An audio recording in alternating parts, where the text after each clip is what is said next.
Cinema మీటింగుల్లో జరిగే మాటల్లాగా కాకుండా ఓ చరిత్ర చెప్పినట్టుగా చెప్పారు వాళ్ళందరూ కూడా. చాలా సంతోషం అండి మీరందరూ రావటం వాళ్ళ రోజున. గతంలో క్రితంసారి పుష్కరాలు జరిగినాయి, గోదావరి పుష్కరాలు, మీకు అందరికీ గుర్తుండి ఉంటుంది. ఆ పుష్కరాలు జరిగినప్పుడు నంది నాటకోత్సవాలు కూడా అక్కడే జరిపాం, పోటీలన్నీ కూడా. ఆ పోటీల్లో వచ్చిన నాటిలో డొక్కా సీతమ్మ గారి నాటకం కూడా వచ్చింది.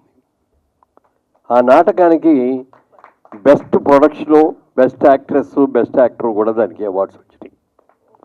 చంద్రబాబు నాయుడు గారి చేతుల మీదుగా వాళ్ళందరికీ కూడా అవార్డులు ఇవ్వటం జరిగింది.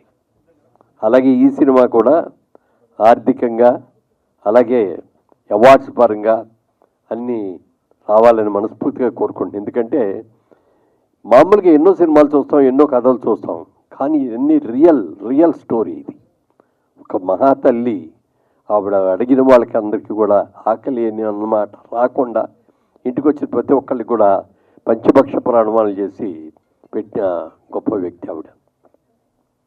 ఎన్నో దానాలు చేస్తుంటారు, అన్ని దానాల కంటే గొప్ప దానం ఇదేంటి అన్నదానం. ఎందుకంటే ఆకలి వేస్తే ఆకలి మనం తట్టుకోలేము, ఏదో ఒకటి తినేయాలి, ఎవరో ఒకళ్ళు అన్నం పెడితే తినాలి అని అనుకుంటాం. పెట్టిన తర్వాత చాలా సంతృప్తిగా చాలా సంతోషం, కడుపు నిండిందమ్మా అని చక్కగా మనస్ఫూర్తిగా ఆశీర్వదించి వెళ్తారు. అలాంటి అన్నదానం ఆవిడ మహా వ్యక్తి ఆవిడ. అలాంటి ఆవిడ స్టోరీ రావటం చాలా అవసరం. ఇప్పుడున్న జనరేషన్కి అందరికి కూడా తెలియవలసిన అవసరం కూడా ఎంతో ఉంది. అలాగే చంద్రబాబు నాయుడు గారు కూడా ఈ స్కూల్స్లో పెట్టే ఉచిత భోజనానికి డొక్కా సీతమ్మ ఉచిత భోజనం అని పేరు కూడా పెట్టడం జరిగింది మొన్ననే. అలాంటి చిత్రం ఇది ఒక మంచి చిత్రం రావాలి. ముఖ్యంగా రవి గారు, డైరెక్టర్ గారు చాలా కృషి చేశారు దీని మీద, చాలా రీసెర్చ్ చేశారు. రండి మీరు కూర్చోండి, డైరెక్టర్ రాకుండా రండి, ప్రొడ్యూసర్ గారు, డైరెక్టర్ గారు రండి, కూర్చోండి. రా బాబు ఇట్లా.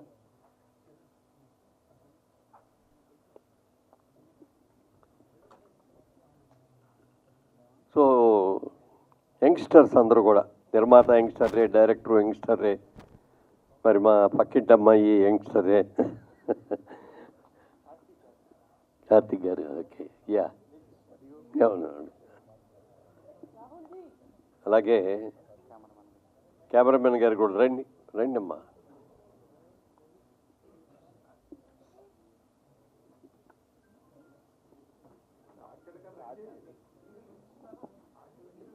వీరు గారు స్టేజ్ పైకి రావాలి. అవునా, ఓకే, కూర్చోమా, రండి. అయ్యో బలివాడు, నువ్వు రాపండి. ఆర్టిస్టులు జబర్దస్త్ రాజమౌళి గారు, ఆకెళ్ళ గారు. ఎందుకంటే ఇప్పుడు టీవీలో మా అందరికంటే నీకే. ఆకెళ్ళ గారు స్టేజ్ పైకి రావాల్సిందిగా కోరుకుంటున్నాము. ఆకెళ్ళ గారు ఏమి చూస్తాను. అయ్యో బలివాడు, చిన్న పెద్ద కదండి, అందరం ఒకటే, అట్లందరూ చిన్న పెద్ద అనేది ఉండదు. కాబట్టి ఈ చిత్రం డెఫినెట్గా మంచి అవార్డు రావాలి, సక్సెస్ అవ్వాలని మనస్ఫూర్తిగా కోరుకుంటూ, మరి ఈ చిత్రానికి నాకు చంద్రబోస్ గారి స్పీచ్ విన్నాను, ఆయన మాట్లాడింది ఎంత చక్కగా మాట్లాడారో చెప్పడానికి వెళ్ళలేదు. అలాగే మంచి పాటలు కూడా రాశారు ఆవిడ. ఆయన మరి ఆవిడ కూడా, సుచిత్ర గారు కూడా డాన్స్ డైరెక్షన్ కూడా ఆవిడే చేస్తున్నారు. పక్కింటి అమ్మాయిని ఎందుకన్నానంటే, మెడ్రాస్లో మేము ఉన్న ఇంట్లో, మా ఇంటికి పక్కనే ఇల్లు, వాళ్ళ ఇల్లు కూడా, వాళ్ళ ఇంటికి మా ఇంటికి మధ్యలో కాంపౌండే. ఇదండి, ఎవరు లేరు. పైగా ఎందుకంటే ఆ ఇల్లు రిపబ్లిక్ గార్డెన్స్ కదా దాని పేరు, 11 విజయరావు గారు, మాది 12, అదే వాళ్ళది 11.